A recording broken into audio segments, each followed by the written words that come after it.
Hello दोस्तों, एक बार फिर से बहुत बहुत स्वागत है हमारे यूट्यूब चैनल RK ITI में। तो दोस्तों, जैसा कि आप जान रहे हैं, UPPCL और बार का ALP CB22 ये सब का प्रीवियस ईयर का जो क्वेश्चन पेपर है वह इस सीरीज में चल रहा है। ठीक है, तो ये आपका सीरीज 22 होगा। इससे पहले 21 नंबर का लेक्चर ऑलरेडी अपलोड कर चुके हैं। तो अगर आप नहीं देखे हैं तो हमारे प्लीज चेक कर लीजिए, नहीं तो हमारे चैनल पे विजिट करके ज़रूर देख लीजिएगा। दोस्तों, जो भी UPPCL या DMRC जो भी प्रीवियस ईयर का क्वेश्चन है वो सब हम इस वीडियो में लेकर आ रहे हैं। तो आप लोग ज़्यादा से ज़्यादा लोग जुड़ जाइए और सभी जितने भी प्रिपरेशन स्टूडेंट हैं या फिर ITI वाले स्टूडेंट हैं वो सभी चैनल को सब्सक्राइब कर देंगे और बेल आइकन को प्रेस कर देंगे ताकि रेगुलर अपडेट आपको मिलता रहे। हर रेगुलर हम 25 से 30 क्वेश्चन, 40 क्वेश्चन भी हो जाता है कभी कभी, तो दोस्तों लेकर आते हैं, वो भी फुल्ली डिस्कशन कराते हैं। ठीक है, टिक लगा के आगे नहीं बढ़ते हैं, फुल्ली हर एक क्वेश्चन का एनालिसिस कराते हैं। और आज का ये वीडियो बहुत ही इंपॉर्टेंट होने वाला है क्योंकि इसमें 5 से 7 इम्पॉर्टेंट न्यूमेरिकल भी रखे हैं। तो चलिए फिर वीडियो को स्टार्ट करते हैं इन मोटिवेशन लाइन के साथ।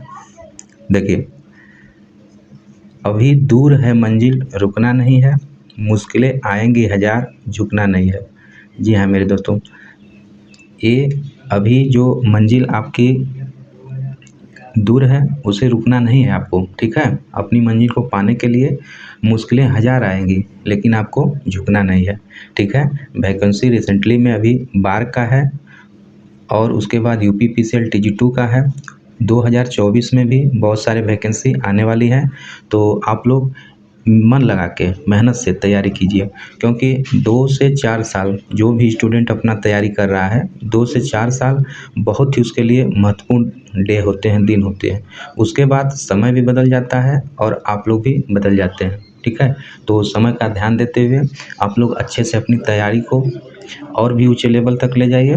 और ये सब जहाँ से भी आपको मिल रहा है मॉक टेस्ट के रूप में या सेट प्रैक्टिस के रूप में, ये सब आप जरूर करते रहें। उसके साथ थ्योरी अभी कंप्लीट नहीं किए हैं तो थ्योरी अपना कंप्लीट कर लें। उसके बाद ये सब क्वेश्चन का प्रैक्टिस रेगुलर आप करते रहें। तो चलिए फिर पहला क्वेश्चन देखते हैं। एक 200 वोल्ट DC 500 पथ मोटर के आर्मेचर का प्रतिरोध 0.5 ओम है। यदि शून्य भार पर आर्मेचर करंट 2 एम्पियर है तो विरोधी EMF का मान है ज्ञात करना है। तो विरोधी EMF का मतलब बैक EMF, EB का मान ज्ञात करना है। तो दोस्तों, मोटर में जो होता है V बराबर EB प्लस IARA। तो EB बराबर क्या हो जाएगा, EB बराबर V माइनस IARA, जहाँ पे हमें V दे दिया है कितना, 200 वोल्ट। ठीक है, I दे दिया है हमारा, IA का मान 2 एम्पियर है, यहाँ पे 2 एम्पियर है। और यहाँ पे RA का मान जो रेजिस्टेंस है अपना 0.5 ओम है। ठीक है, तो फिर मान रख देते हैं इस फार्मूले में। EB बराबर हो जाएगा आपका V माइनस IARA। ठीक है, तो V का मान क्या है, V का मान 200 है माइनस IA का मान 2 एम्पियर है इंटू RA का मान 0.5 है। ठीक है, तो 5 दूनी 10, एक हो जाएगा यहाँ से, यानी 200 माइनस 1 हो जाएगा, इक्वल कितना आ जाएगा, 199 आपका वोल्ट आ जाएगा। ठीक है, तो राइट आंसर ऑप्शन C हो जाएगा, 199 वोल्ट। ठीक है दोस्तों, और एक बात आप याद रखेंगे, जो भी मेन वोल्टेज होता है वह ज़्यादा होता है बैक EMF से। ठीक है, आप देख सकते हैं मेन वोल्टेज जो DC मोटर को दे रहे हैं वह 200 वोल्ट है और बैक EMF का मान कितना है, 190 वोल्ट है। ठीक है, तो ये भी आपसे पूछ सकता है और इन क्वेश्चन का आप इजीली से आप आंसर दे सकते हैं इस फार्मूले की मदद से। वहीं जनरेटर की बात करें तो जनरेटर में फार्मूला क्या होता है, EMF बराबर V प्लस IARA। तो ये जनरेटर का आपका फार्मूला होता है। ठीक है, और देन मोटर का फार्मूला क्या होता है, EB बराबर V माइनस IARA। ठीक है, तो ये सब आप याद रखेंगे। अगला क्वेश्चन है, यदि किसी DC मोटर पर V वोल्टेज लगा है तो यदि back EMF dot dot dot के तुल्य हो तो अधिकतम पावर बनेगी।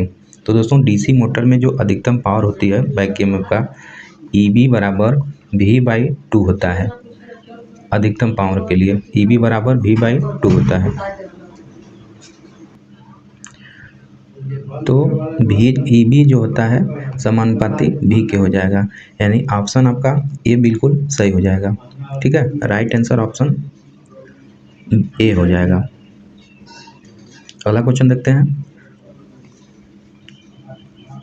120 वोल्ट पर कार्य करने वाली डीसी मोटर में विरोधी विद्युत वाहक बल का मान 110 वोल्ट हो तो 0.5 ओम प्रतिरोध वाले आर्मेचर में कितनी धारा प्रवाहित होगी। तो दोस्तों आपको अभी पहला क्वेश्चन बताए हैं ईबी बराबर V-IaRa होता है, जो विरोधी बल बराबर होता है V-IaRa, या फिर इसे क्या हम कर सकते हैं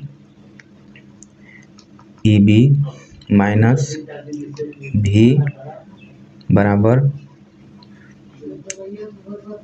देखिए यहाँ पे, या IaRa बराबर क्या हो जाएगा V-EB हो जाएगा, या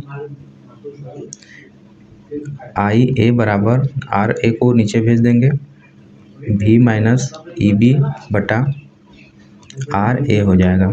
ठीक है, ये फार्मूला भी बहुत इंपॉर्टेंट होता है, इससे भी एग्जाम में आपसे पूछता रहता है, तो निकाल लेंगे। फिर भी दिया है 120 वोल्ट और ईबी दे दिया है आपका 110 वोल्ट।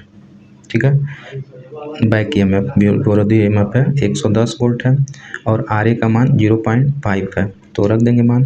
तो 120 माइनस 110 बटा 0.5, तो कितना हो जाएगा 10 बटे 0.5 या फिर 100 बटे 5, काट लेंगे 20 पंजे 100। आपका राइट आंसर कितना आ जाएगा ऑप्शन ए 20 एम्पियर। ठीक है, राइट आंसर ऑप्शन 20 एम्पियर आ जाएगा। ठीक है, तो इजीली आप फार्मूला बैक ईएमएफ बराबर V-IaRa लगा देंगे। यहाँ से IA बराबर हो जाएगा आपका V-EB बटे RA। ठीक है, इस पे मान रख के सॉल्व कर लेंगे, आ जाएगा इजी से 20 एम्पियर, ऑप्शन ए सही हो जाएगा। अगला क्वेश्चन है दोस्तों, यदि किसी ट्रांसफार्मर का ट्रांसफॉर्मेशन रेशियो 0.2 है एवं प्राथमिक कुंडलन का EMF 220 वोल्ट है तो द्वितीय कुंडली में EMF का मान क्या होगा। ठीक है, तो देखिए दोस्तों, यहाँ पे पूछा है द्वितीय कुंडली में EMF का मान, तो ट्रांसफॉर्मेशन रेशियो के बराबर N2/N1 होता है। ठीक है, इसके बराबर दे दिया है 0.2 दे दिया है। ठीक है, और V2/V1 होता है, तो यहाँ पे प्राथमिक कुंडलन का मान दे दिया है, कितना दिया है 220, तो लिख सकते हैं हम V2/V1 बराबर N2/N1 बराबर लिख सकते हैं, तो N2/N1 बराबर 0.2 दे दिया है।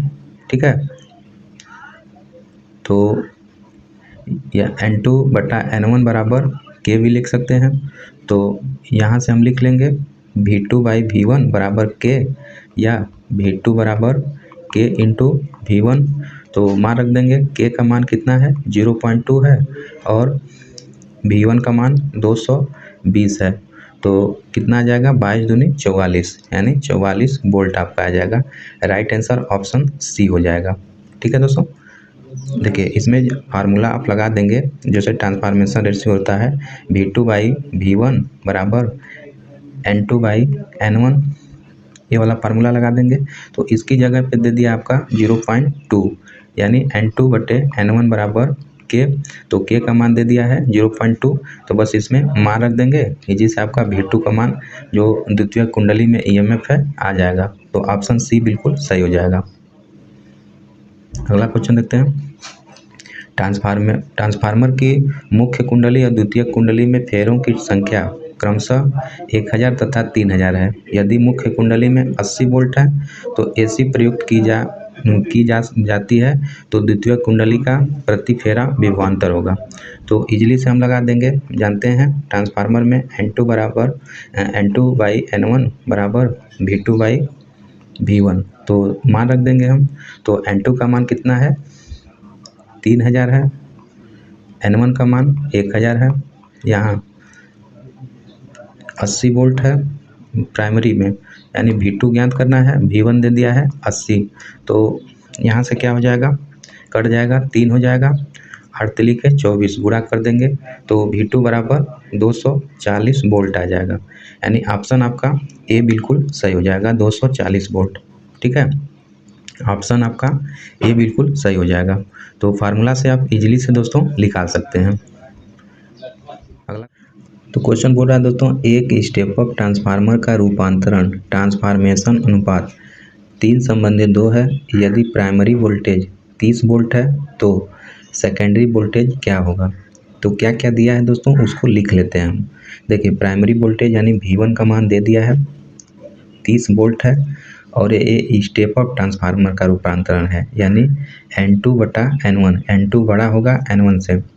तो N2/N1 बराबर दे दिया है 3/2, या इसे हम K लिख सकते हैं। ठीक है, क्योंकि ट्रांसफॉर्मेशन रेशियो होता है N2/N1 बराबर V2/V1 बराबर I1/I2 बराबर K होता है। ठीक है, तो N2/N1 बराबर 3/2 बराबर K हो जाएगा, या K बराबर 1.5 लिख सकते हैं। तो मान रख देंगे हम V2/V1 बराबर K हो जाएगा, या V2 बराबर, क्योंकि V2 बराबर भी K लिख सकते हैं, तो यहाँ पे V2 बराबर हो जाएगा K इंटू V1 हो जाएगा। तो मान रख देंगे K का मान 1.5 आया है, V1 का मान 30 है, तो गुणा कर देंगे 15 45 वोल्ट आ जाएगा। तो ऑप्शन आपका बी बिल्कुल सही हो जाएगा। ठीक है दोस्तों, अगला क्वेश्चन देखते हैं। ट्रांसफार्मर के प्राथमिक और द्वितीयक सर्किट के बीच चुंबकीय कपलिंग को ... से बढ़ाया जा सकता है। पहला, उच्च रिलक्टेंस सामग्री का कोर उपयोग करके। दूसरा है दोनों वाइंडिंग के चक्रों की संख्या घटाने पर। तीसरा, निम्न रिलक्टेंस सामग्री का कोर उपयोग करने पर। चौथा है दोनों वाइंडिंग में चक्रों की संख्या को बढ़ाने पर। तो दोस्तों राइट आंसर ऑप्शन सी हो जाएगा, जो लो रिलक्टेंस, यानी रिलक्टेंस जितना कम होगा उतना हमारा फ्लक्स ज़्यादा कट होगा, ज़्यादा पास करेगा, इसीलिए लो रिलक्टेंस सामग्री का कोर उपयोग करना चाहिए। तो ऑप्शन सी बिल्कुल सही हो जाएगा। जो CRGO होता है वो ट्रांसफार्मर के कोर में प्रयोग किया जाता है। कोल्ड रोल्ड ग्रेन ओरिएंटेड होता है CRGO, इसका प्रयोग किया जाता है। तो ऑप्शन सी बिल्कुल सही हो जाएगा। अगला क्वेश्चन है, यदि CT यानी CT मतलब करंट ट्रांसफार्मर की रेटिंग 100 एम्पियर बटे 5 एम्पियर हो तो गुणन घटक के ... होगा। तो दोस्तों ये भी बहुत इंपॉर्टेंट क्वेश्चन है। तो देखिए K बराबर होता है प्राथमिक वाइंडिंग बटा द्वितीयक वाइंडिंग। तो प्राथमिक वाइंडिंग क्या है, 100 एम्पियर है, द्वितीयक वाइंडिंग में 5 एम्पियर है, तो 20 5 100, टोटल आ जाएगा 20। तो K का घटक जो होगा मान हो जाएगा 20 हो जाएगा। ऑप्शन बी बिल्कुल सही हो जाएगा। देखिए CT जो करंट ट्रांसफार्मर होता है, इसका सेकेंडरी वाइंडिंग हमेशा क्लोज सर्किट होती है, ओपन सर्किट नहीं रखा जाता है, और सेकेंडरी में हमेशा 5 एम्पियर तक करंट रहता है। तो ये बात भी आप याद रखेंगे। अगला क्वेश्चन है दोस्तों, एक 25 kVA एकल फेज ट्रांसफार्मर के प्राथमिक पर 250 चक्कर व द्वितीयक पर 40 चक्कर है। प्राथमिक को 1500 वोल्ट 50 हर्ट्ज सप्लाई से जोड़ा गया है। द्वितीयक के वोल्टेज और करंट क्या होगा। तो ट्रांसफॉर्मेशन रेशियो N2/N1 बराबर V2/V1। तो यहाँ से वोल्टेज निकाल लेंगे। तो N2 का मान क्या है, द्वितीयक पर 40 चक्कर है और प्राथमिक पर 250 चक्कर है। तो 40/250 बराबर प्राथमिक पर 1500 है, यानी V2 बराबर 1500 हो जाएगा। तो इसको सोल्व कर लेंगे दोस्तों। तो यहाँ पे देखेंगे 40/250 250 बराबर V2 बराबर 1500। तो इसको सोल्व कर लेंगे तो देखिए 250, जीरो से जीरो कैंसिल हो जाएगा, तो 40 इंटू 150 बटे इधर 25 हो जाएगा। तो हमारा आ जाएगा कितना, इसे 25 छक्का 150 या 6 चौके 24 यानी 240 आ जाएगा, 240 वोल्ट आ जाएगा। तो दोस्तों द्वितीयक वोल्टेज का मालूम चल गया हमें कितना है, 240 वोल्ट। तो ऑप्शन में 240 यहाँ है, 240 यहाँ है, तो दो ऑप्शन कट जाएगा ऐसे ही। अब करंट का मान निकालना है, तो करंट का मान कैसे निकालेंगे, तो देखिए जो पावर होता है ना दोनों तरफ समान होता है, P बराबर VI या VA भी कर सकते हैं, तो दोनों तरफ समान है। जैसा कि पावर दिया है हमें कितना, 25 kVA दिया है, ठीक है। तो 25 kVA को क्या करेंगे, P बराबर VI या VA, तो VA कितना दे दिया है 25 kVA, या इसके 25 kVA को 25,000 VA लिख सकते हैं, हो जाएगा। तो या हो जाएगा, तो या इसको I बराबर करंट का मान निकालना है, I बराबर P बाई V हो जाएगा। तो P हमारा कितना है, P हमारा 25,000 है और V कितना है, प्राइमरी वोल्टेज कितना था 1500, ठीक है, सुना को मैं 1500 था। तो ये जो आएगा आपका करंट आ जाएगा, ठीक है। करंट अब आ जाएगा तो कुल टोटल करंट निकालेंगे फिर उसके बाद, तो 2 शून्य से 2 शून्य कट जाएगा और काट लेते हैं, तो ये लगभग आ जाएगा आपका 16.67 आ जाएगा, 16.67 एम्पियर आ जाएगा, ठीक है। अब क्या करेंगे, अब हमारा V1 और V2 का मान आ गया। देखिए V1 V2 बराबर I2 बटा I1। अब यहाँ से निकाल देंगे अपना जो I1 दिया है, I2 का मान निकाल देंगे। तो V1 का मान क्या है, V1 का मान 1500 है, V2 का मान क्या है 240 निकला है। अब I2 का मान ज्ञात करना है, I1 का मान अभी निकाले हैं 16.67, ठीक है। तो इसको इधर भेज देंगे, या I2 बराबर 1500 इंटू 16.67 बटा के 240, ठीक है। तो जब इसको सोल्व करेंगे दोस्तों तो कुल काट के 104 आ जाएगा आपका एम्पियर, ठीक है। तो राइट आंसर ऑप्शन ए हो जाएगा, 240 वोल्ट हो जाएगा और 104 एम्पियर हो जाएगा, ठीक है। तो इस तरह आप इस फार्मूले से आप अच्छे से निकाल सकते हैं, तो निकल जाएगा आपका राइट आंसर ऑप्शन ए हो जाएगा। एक बार अपने से ज़रूर प्रयास करिएगा इसको। अगला क्वेश्चन है, यदि किसी ट्रांसफार्मर का ट्रांसफार्मेशन रेशियो 0.2 है एवं प्राथमिक कुंडलन का EMF 220 है, तो द्वितीय कुंडलन में EMF का मान क्या होगा, ठीक है। तो ट्रांसफार्मेशन रेशियो दे दिया है N2/N1 बराबर 0.2 दे दिया है, तो V2/V1 बराबर K होता है, तो V2 बराबर हो जाएगा K into V1।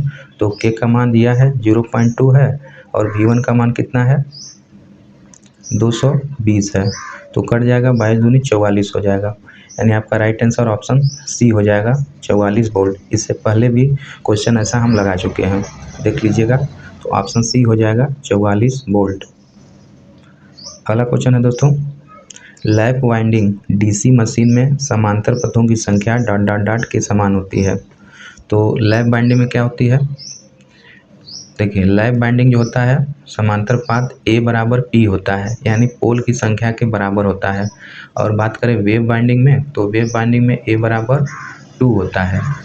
Lap winding में जो होता है करंट का मान ज़्यादा होता है, और बात करें इसमें वोल्टेज का मान कम होता है। और ठीक इसका उल्टा वेव वाइंडिंग में वोल्टेज का मान ज़्यादा होता है और करंट का मान कम होता है।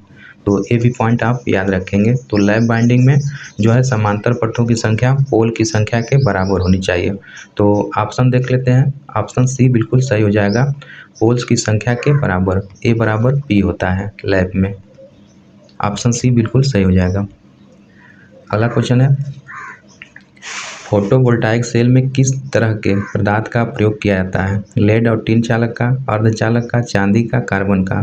तो फोटोवोल्टाइक सेल में प्राय अर्धचालक का प्रयोग किया जाता है। ऑप्शन बी बिल्कुल सही हो जाएगा। अर्धचालक में आपका सिलिकॉन ज़्यादातर प्रयोग किया जाता है, सिलिकॉन का। वैसे सिलिकॉन जर्मेनियम होते हैं, लेकिन फोटोवोल्टाइक सेल में सिलिकॉन का प्रयोग किया जाता है। एक से एक सिलिकॉन जो होता है फोटोवोल्टाइक से एक रो का जो होता है सेल का होता है 0.46 वोल्ट होता है उसका मान।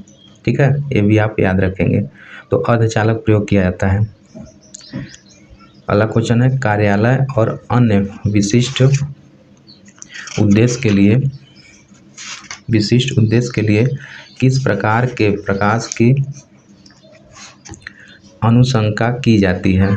यानी कार्यालय या अन्य किसी विशेष उद्देश्य के लिए किस प्रकार के प्रकाश की व्यवस्था की जाती है? प्रत्यक्ष प्रकाश, अप्रत्यक्ष प्रकाश, अर्ध प्रत्यक्ष या अर्ध अप्रत्यक्ष व्यवस्था। तो दोस्तों राइट आंसर ऑप्शन सी हो जाएगा, अर्ध प्रत्यक्ष व्यवस्था प्रयोग किया जाता है।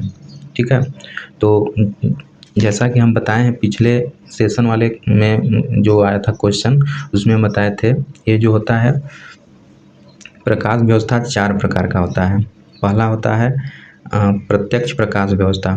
जो प्रत्यक्ष प्रकाश व्यवस्था होता है इसका प्रयोग हम घरों तथा औद्योगिक प्रतिष्ठानों में करते हैं, जो 90% हमारा नीचे लाइट होता है और 10% ऊपर होता है। ठीक है, दूसरा होता है अर्ध प्रत्यक्ष प्रकाश व्यवस्था, जिसका हम उपयोग कहाँ करते हैं? अर्ध प्रत्यक्ष प्रकाश व्यवस्था का यही आपका कार्यालय और अन्य विशिष्ट उद्योग में करते हैं, जो 60% नीचे होता है और 40% ऊपर तक होता है। यानी इस प्रकार देखिए, जब बल्ब नहीं बना होता है तो बल्ब का जो 60% नीचे का मतलब उसका लाइट 60% नीचे होगा और 40% तक ऊपर वेस्ट में चला जाएगा। ठीक है, ये इसका प्रकाश होता है। और तीसरा होता है अप्रत्यक्ष प्रकाश व्यवस्था। अप्रत्यक्ष प्रकाश व्यवस्था जिसका हम उपयोग डाइनिंग हॉल सजावटी कार्यों में करते हैं। ठीक है, अप्रत्यक्ष जो होता है अप्रत्यक्ष प्रकाश व्यवस्था उसमें 90% ऊपर होता है, 10% नीचे होता है। ठीक है, और अर्ध अप्रत्यक्ष प्रकाश व्यवस्था एक होता है, तो वह जो है अर्ध प्रत्यक्ष जो उसमें 40% ऊपर होता है या 60% तक नीचे रहता है प्रकाश।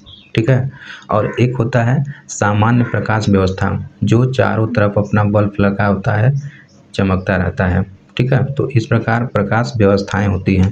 तो कार्यालय और अन्य विशिष्ट क्षेत्र में अपना अर्ध प्रत्यक्ष प्रकाश व्यवस्था का प्रयोग किया जाता है। ऑप्शन सी बिल्कुल सही हो जाएगा। अगला क्वेश्चन है, फेज के उदासीन तार न्यूट्रल वायर के शॉर्ट होने पर क्या प्रभाव होगा? पहला, कोई धारा प्रवाह नहीं होगा और कोई आग नहीं, नो करंट फ्लो और नो फायर, मतलब कोई आग नहीं लगेगा। दूसरा, निम्न धारा प्रवाह होगी और कोई आग नहीं लगेगा। तीसरा, निम्न धारा प्रवाह और आग लग जाएगा। चौथा है उच्च धारा प्रवाह और आग लग सकता है। तो दोस्तों राइट आंसर ऑप्शन डी हो जाएगा, उच्च धारा प्रवाह हो सकती है और आग लग सकती है, यानी high current flow and fire भी लग सकता है अगर फेज उदासीन वायर शॉर्ट सर्किट हो जाता है। तो ऑप्शन डी बिल्कुल सही हो जाएगा। जो फेज के मतलब न्यूट्रल वायर होता है, बात करें तो उसका जो कलर होता है ब्लैक होता है और फेज का RYB यानी रेड येलो ब्लू होता है। अगला क्वेश्चन है, विद्युत धारा के उच्च वोल्टता के कारण यदि विद्युत तार और उपकरण अति तप्त हो जाता है, गर्म हो जाता है, तो वे जल सकते हैं। दूसरा, इसी प्रकार रह सकते हैं। तीसरा, फ्रीज हो सकते हैं। चौथा है आग पकड़ सकते हैं। तो दोस्तों जो विद्युत धारा के उच्च वोल्टता के कारण यदि कोई विद्युत तार और उपकरण गर्म हो जाते हैं, ठीक है, तो गर्म हो जाते हैं तो वो क्या हो जाता है? फ्रीज कर सकते हैं। तो ऑप्शन सी बिल्कुल सही हो जाएगा, फ्रीज कर सकते हैं। ठीक है, ऑप्शन सी सही हो जाएगा। अगला क्वेश्चन है, डीसी आपूर्ति के लिए यदि एसी ओवरलोड रिले का उपयोग किया जाता है तो क्या होगा? कम धारा खींचेगा। दूसरा है प्रेरित प्रतिघात की अनुपस्थिति में अधिक धारा खींचेगा। तीसरा कार्य नहीं करेगा। चौथा है समान धारा खींचेगा। तो दोस्तों ऑप्शन बी बिल्कुल सही हो जाएगा।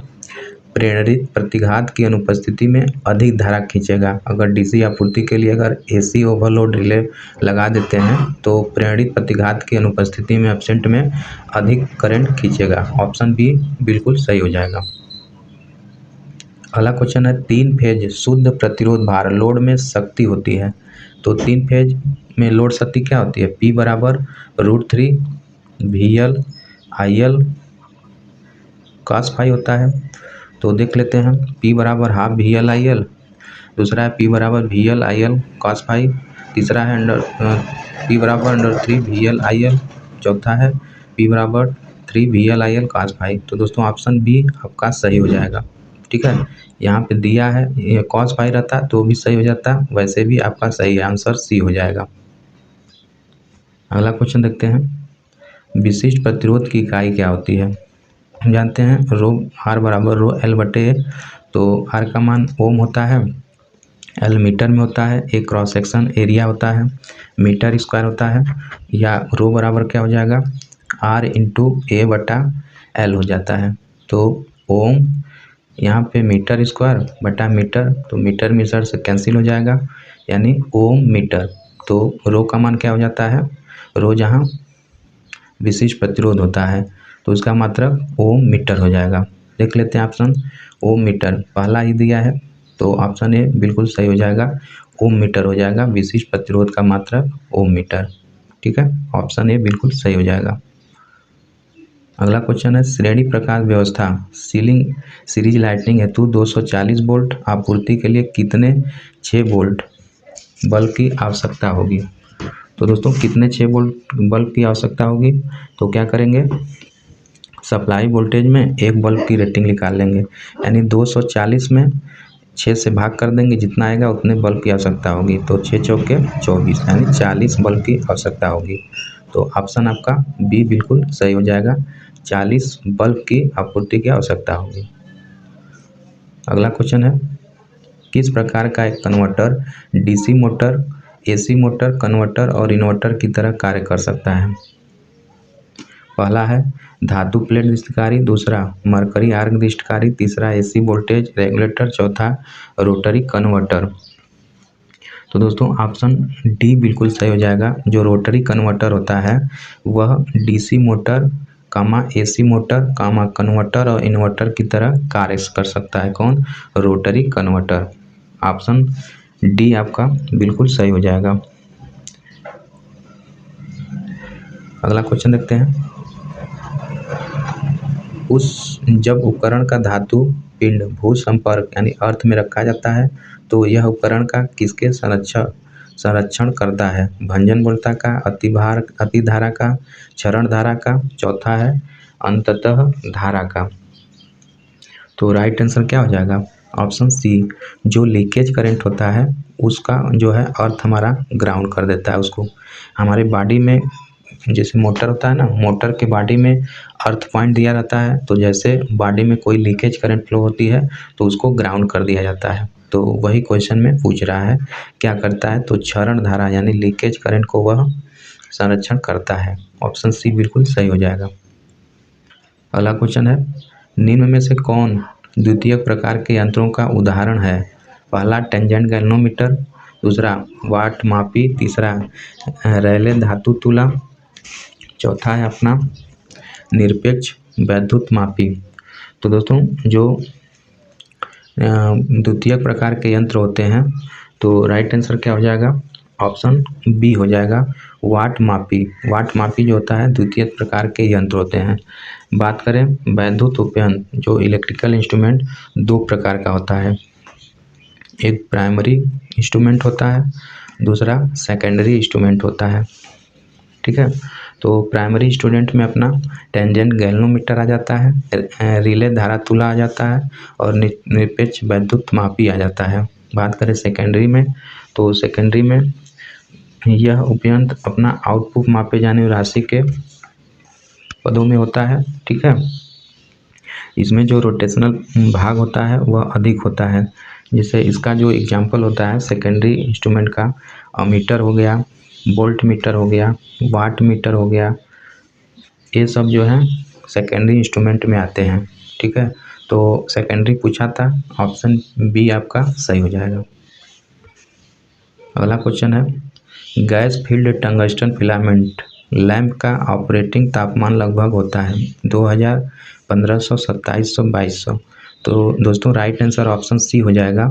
2700 डिग्री सी जो होता है फिलामेंट लैंप का ऑपरेटिंग तापमान होता है गैस फील्ड टंगस्टन फिलामेंट का। तो ऑप्शन सी बिल्कुल सही हो जाएगा। वही बात करें जो इंडिकेसेंट लैंप में जो होता है उसमें टंगस्टन का प्रयोग करते हैं, जिसका गलनांक होता है 3400 डिग्री सी होता है। ठीक है, याद रखेंगे। अगला क्वेश्चन है, BIS के नियमों के अनुसार सभी तापदीप्त लैंप मतलब फर्श से ऊंचाई लगभग रखी जाती है, ज़मीन से उसकी ऊंचाई कितनी रखी जाती है? 2.5 मीटर, 3.5 मीटर, 2 मीटर, 1.5 मीटर। दोस्तों जो तापदीप्त लैंप होता है मेनली उसका ऊंचाई 2.5 रखी जाती है। ठीक है, ऑप्शन ए सही हो जाएगा। और 1.5 मीटर की ऊंचाई पे आपका बोर्ड रखा जाता है। ठीक है, बोर्ड का इंस्टॉल किया जाता है।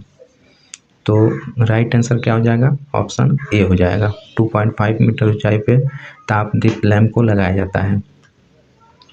अगला क्वेश्चन है, भी कर्व को कर्षित करने के लिए तुल्यकालिक मापन की मोटर की किन मात्राओं का उपयोग किया जाता है? देखिए भी कर्व जो सिंक्रोनस मोटर होती है उसमें किस किस के बीच खींचा जाता है? तो भी कर्व जो होता है, पहला क्षेत्र धारा वोल्टा, दूसरा आर्मेचर धारा और वोल्टा, तीसरा आर्मेचर धारा और क्षेत्र धारा, चौथा है आर्मेचर वोल्टा और क्षेत्र वोल्टा। तो राइट आंसर क्या हो जाएगा? ऑप्शन सी हो जाएगा, आर्मेचर धारा और क्षेत्र धारा, यानी IF और IA के बीच में खींचा जाता है।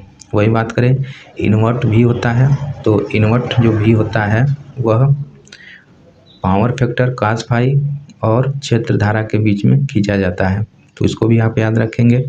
इसका मोटर में बात करें तो मोटर में यहाँ पे इधर अपना लैगिंग होता है और नीचे यूनिटी होता है, इधर लीडिंग पावर फैक्टर होता है। ठीक है, तो मेनली याद रखेंगे आप। मेनली किसके किसके बीच में होता है भी कर्व, ये पूछता है आपसे एग्जाम में। और इन्वर्ट भी कर्व का भी किसके और किसके बीच में खींचते हैं ये पूछता है। तो हम बता चुके हैं, इसे याद रखेंगे आप।